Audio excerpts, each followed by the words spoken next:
Hello everyone, welcome to our channel market view.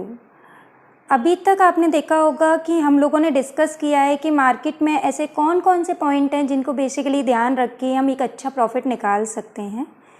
लेकिन आज हम बेसिकली ध्यान रखेंगे कि मार्केट में ऐसी कौन कौन सी छोटी छोटी मिस्टेक्स होती हैं जिनको अवॉइड करके हम एक अच्छा प्रॉफिट अर्न कर सकते हैं। सो आज का हमारा टॉपिक है how can we minimize our loss. तो अभी हम आगे चलते में देखेंगे कि अभी हम अपने लॉस को कैसे मिनिमाइज कर सकते हैं। इसके लिए आप इस वीडियो को लास्ट तक देखिए और जिसने अभी तक सब्सक्राइब नहीं किया है वो मेरी वीडियो को सब्सक्राइब कीजिए।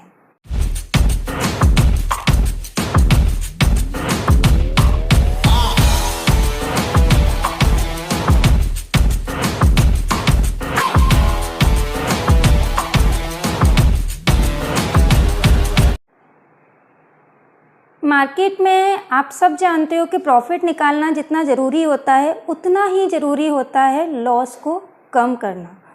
इसका मतलब क्या होता है कि आपको ये तो पता है कि कौन कौन से पॉइंट्स हैं जिनको हम ध्यान में रख के एक अच्छा प्रॉफिट निकाल सकते हैं। और मैंने जैसा कि आपको कई बार बताया है कि एक अच्छे प्रॉफिट में ये होता है कि आपकी रिसर्च बहुत अच्छी है, आप 10 में से 8 कॉल पर एक अच्छा प्रॉफिट निकाल रहे हो। बट जब आपको नहीं पता होता है कि हमको लॉस को भी साइमल्टेनियसली कम करना है तो वो 2 कॉल में आपका लॉस इतना हो जाता है कि जो 8 कॉल में जो प्रॉफिट किया होता है वो बराबर हो जाता है। अल्टीमेटली आपकी पूरी मेहनत बेकार हो जाती है। ऐसा क्यों होता है? गाइस, आप सब लोग जानते हो कि अभी रिसेंटली कोविड का कितना टाइम चल रहा है। सेकेंड लॉकडाउन जब से लगा है मार्केट में वॉलेटिलिटी बहुत ज़्यादा बढ़ गई है और जो वॉलेटिलिटी हो रही है वो अनएक्सपेक्टेड हो रही है। कभी कभी होता है कि मार्केट में कोई मूवमेंट नहीं होता है, मार्केट जहीं है वहीं स्टे रहता है। और कभी कभी इतना होता है कि मार्केट में 1,000 पॉइंट का मूवमेंट बैंक निफ्टी और निफ्टी में 200-300 पॉइंट का मूवमेंट इजीली हो जाता है। अब फॉर एन एग्जांपल लेते हैं हम कि आपने कोई भी कॉल बाय की है या आपने कोई भी स्टॉक परचेज किया है बट आपने स्टॉप लॉस मेंटेन नहीं किया है। तो ऐसे में क्या होता है कि मैंने जैसे कि आपको बताया कि ड्यू टू कोविड मार्केट में वॉलेटिलिटी बहुत ज़्यादा है, तो ऐसे टाइम पर आपका जो इन्वेस्टमेंट है वो लॉस में आने लगता है। अब हम बात करते हैं इंट्राडे ट्रेडर्स की कि इंट्राडे ट्रेडर्स ऐसी कौन कौन सी ट्रिक्स हैं जिनको अपना के अपने आप के लॉस को मिनिमाइज कर सकते हैं। तो इसमें 2 ट्रिक्स मेनली हैं जिसको मैं आपको 1 बाय 1 बताऊंगी, आप इसलिए पूरा वीडियो देखिए। पहली ट्रिक्स में आप देखोगे कि आप क्या करते हो कि आपके पास टाइम नहीं रहता है। किसी ने आपको गाइड किया कि इंट्राडे ट्रेड करना चाहिए बिकॉज एक दिन मार्केट 1000 पॉइंट अप है तो दूसरे दिन मार्केट 1000 पॉइंट डाउन है। अब मान के चलिए आपने बैंकिंग सेक्टर का शेयर चूज़ किया, आपने सोचा कि नहीं चलो मैं एक्सिस बैंक बाय करता हूँ, 760 चल रहा है और सबने बोला है कि इंट्राडे बेस्ट है।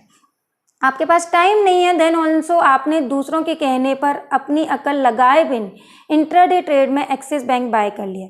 नाउ यू आर बिजी, आप ट्रेड लगाए, टारगेट लगाए और बिजी हो गए। अब क्या होता है ना, मार्केट में कोई भी न्यूज़ कभी भी आ सकती है। जैसे अगर मैं बात करूं अभी कल की, तो आपने देखा होगा ये बिल्कुल डिसाइडेड नहीं था कि एफएम की स्पीच आएगी 3 o'clock पर, लेकिन देन ऑल्सो वो डिसाइडेड हो गई। तो ऐसे में क्या होगा कि अगर आप पोजीशन लगा के कहीं चले जाते हैं तो इट मे बी कि आपकी पोजीशन लॉस में आ जाए। तो जब भी आप इंट्राडे के लिए कोई पोजीशन लें तो ये बात बिल्कुल ध्यान रखें कि आपके पास टाइम प्रॉपर होना चाहिए, तभी पोजीशन लें, अदरवाइज बिल्कुल भी ना लें।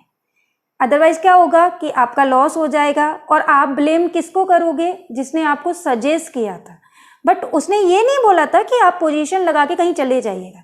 पोजीशन लगाएं, प्रॉपरली टाइम हो, उस पर ध्यान दीजिए। ये देखिए कि अगर मार्केट में कुछ अनएक्सपेक्टेड हो रहा है तो आप उसकी पोजीशन को इमीडिएटली एग्जिट कर लें। इससे क्या होगा गाइस, आपका एक बहुत बड़ा लॉस होने से बच जाएगा। ये भी अल्टीमेटली आपका प्रॉफिट ही होता है। क्यों अल्टीमेटली प्रॉफिट होता है? मैंने जैसा कि आपको बोला था प्रीवियसली कि 10 में से 8 कॉल में आपने प्रॉफिट किया, 9 कॉल पर आपने ये लगाया, लेकिन आपको पता था कि मेरा 9 कॉल लॉस में जा सकता है, लेकिन आपने उसे कॉस्ट टू कॉस्ट एग्जिट कर लिया अपनी प्रॉपर ध्यान देकर। तो यहाँ पर क्या होगा कि आपका लॉस होने से बच गया, ultimately you are in profit. तो ये तो पहली ट्रिक हुई कि आपको जब भी इंट्राडे में कोई भी पोजीशन लें तो आप प्रॉपरली ध्यान से लें और आपके पास टाइम हो तभी लें। सेकेंड बात होती है कि कभी कभी क्या होता है ना कि हम ओवर कॉन्फिडेंट हो जाते हैं एंड वी आर वेटिंग कि लॉन्ग प्रॉफिट, हम बड़ा प्रॉफिट निकालेंगे आज तो, हम ये बैठते हैं और कई बार हमारे फ्रेंड ने ही बोल दिया कि कल तो मैंने इस स्टॉक में 10% का मूव निकाला तो आज तो मैं भी निकालूंगा, मेरे फ्रेंड ने इतना कमाया तो अब मुझे भी कमाना है। ऐसे में क्या होगा ना गाइस कि आप एक बड़ा प्रॉफिट तो छोड़ो, एक लॉस में निकल जाओ। कैसे? आई जस्ट एडवाइज यू कि डू वन थिंग कि आप ना बड़े प्रॉफिट को जाने के बजाय एक छोटा छोटा प्रॉफिट निकालें। आप अगर इंट्राडे ट्रेड कर रहे तो दिन में 3 ट्रेड करो ना।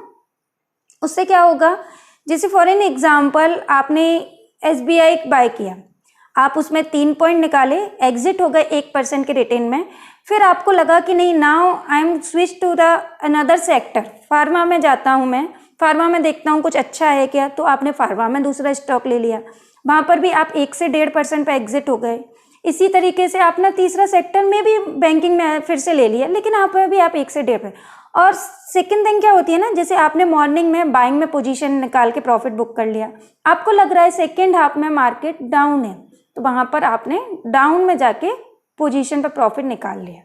तो ऐसे में क्या होगा ना गाइस कि आप एक अच्छा प्रॉफिट निकालेंगे। आपके फ्रेंड ने जो एक प्रॉफिट निकाला एक ही स्टॉक में 10% का, और आपने उसी दूसरे दिन से एक ही दिन में 3 स्टॉक में प्रॉफिट निकाला, आपका प्रॉफिट में भी सेम हो सकता है, बट जिन्होंने 3 स्टॉक में छोटा छोटा प्रॉफिट निकाला है उनकी लॉस बहुत कम होगी, लॉस के चांसेस बहुत कम होंगे, इंस्पाइट जिन्होंने एक स्टॉक में बहुत ज़्यादा बड़ा मूवमेंट लिया है। तो ये 2 छोटी छोटी ट्रिक्स हैं जिनको अपना के आप अपने लॉस को मिनिमाइज़ कर सकते हैं और प्रॉफिट को मैक्सिमाइज़ कर सकते हैं। ऐसी और ट्रिक जानने के लिए आप हमारे चैनल से जुड़े रहिए और सब्सक्राइब कीजिए। Thank you so much.